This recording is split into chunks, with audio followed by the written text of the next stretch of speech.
Is this you? With this food can dispenser, you can store 42 cans of food on your wall in a rotating fashion, and it's perfect for a quarantine. The first thing I did was measure the size of the closet in which I'm going to put this can dispenser. And the space that I have to use is 30 inches. So I'm going to try to figure out how many cans I can store in it in that 30-inch range. So the first thing I want to do is cut this large sheet of 1/4 inch plywood.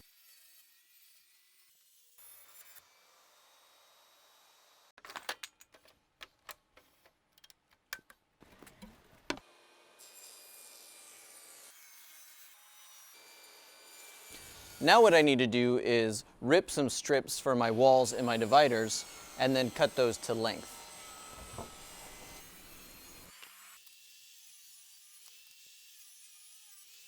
This is the direction it's going to go. I'll have the 7 walls, 2 outside walls and 5 dividers. And I need to cut these pieces for the top and for the bottom first. Now I need to cut this to the width of the top and the bottom of my frame on the miter saw.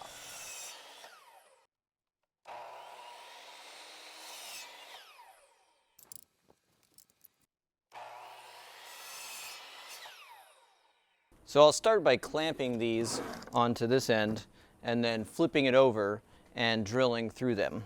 One thing about this drill bit that I'm using is that it has a built-in countersink, which means I don't have to countersink it afterwards.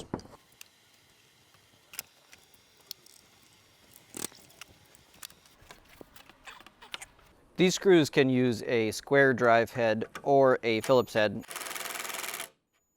and a square drive head is much better.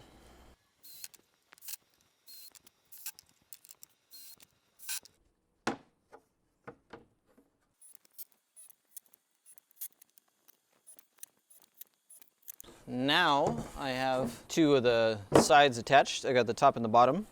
I'll go ahead and cut 7 identical pieces on the miter saw using a stop block to make sure that they're all exactly 23 1/8 inches long. Now I need to screw these dividers in, and to do that I'll be using this very large clamp to hold them in place while I get a screw in there.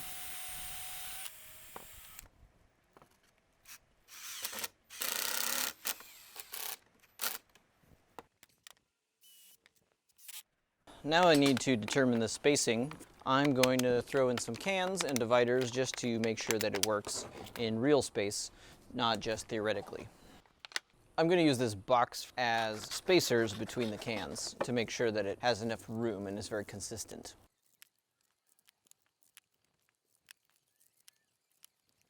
That spacing is pretty good. I'll just leave these spacers here while I screw in the screws, and then I'll do the same thing on the other side.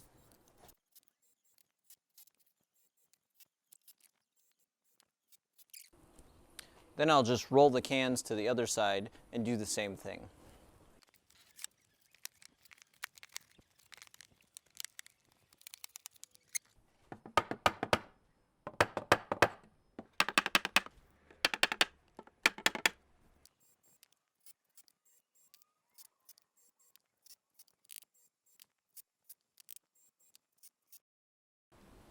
One additional thing I want to do is screw the middle of this piece onto the back, because this piece of plywood is a little bit bent and I want to make sure that it stays straight. And I'll do the same thing on the other side.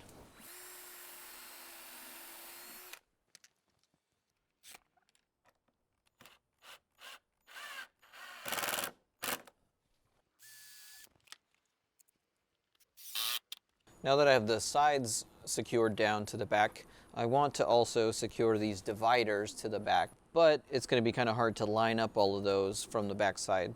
So what I'm going to do is put these in as spacers. This should fix the problem that I've been having where some of these pieces of plywood are curved, so it's squeezing on the can in the middle part. So now I'm going to prop it up and drill a little hole next to each of these so that I know exactly where the divider is and where it lines up, and then come from the back and drill a hole 3/8 of an inch from there, put a screw in.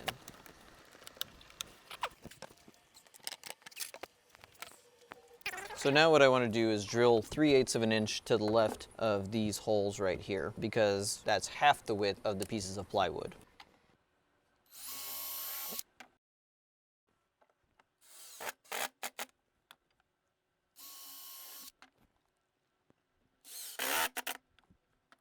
Now I just need to make something that supports them as they pop out at the end.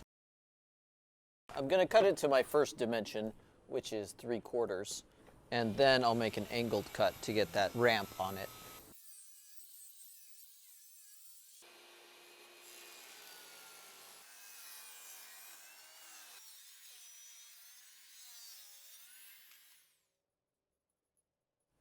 Now that I've cut this front piece, I'm going to clamp it down and screw it to the main assembly.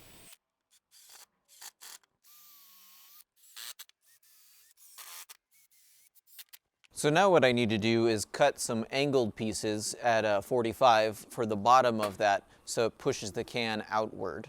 I'm just going to do that by cutting a 2x4 on the table saw at 45 degrees.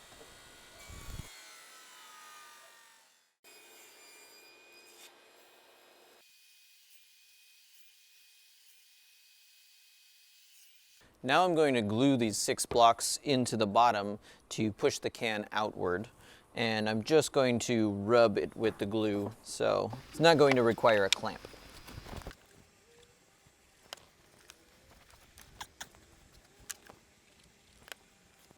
When you're doing a rub joint like this without a clamp, it helps to rub the piece back and forth a little bit to make sure you get a solid contact. Now that all 6 of these are in, I just need to wait at least 30 minutes for the glue to dry before I do anything to it. In the meanwhile, I can cut a bunch of pieces to go on these fronts, which hold the cans in so when it's vertical they don't fall out the front. I'll be using these pieces of siding that I have left over from a previous project. Now I'm going to sand it down a little bit and spray paint the insides to be white to prepare it for the indoor house paint that I'll be using.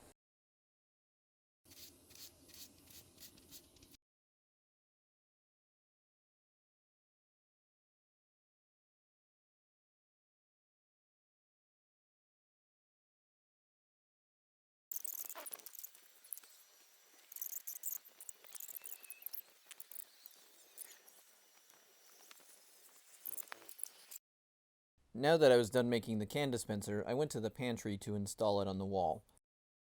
I started by using a stud finder and finding a couple of the studs, then installing a support strip that I could rest the cabinet on.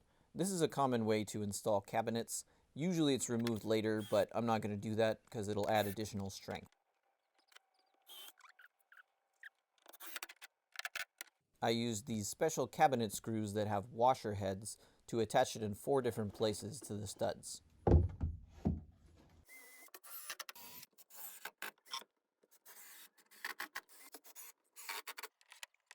After that, I put in all my cans to see how it would work, and it really freed up some space in my pantry. Thank you all for watching this. Please make sure to like and subscribe, and download the plans in the description of this video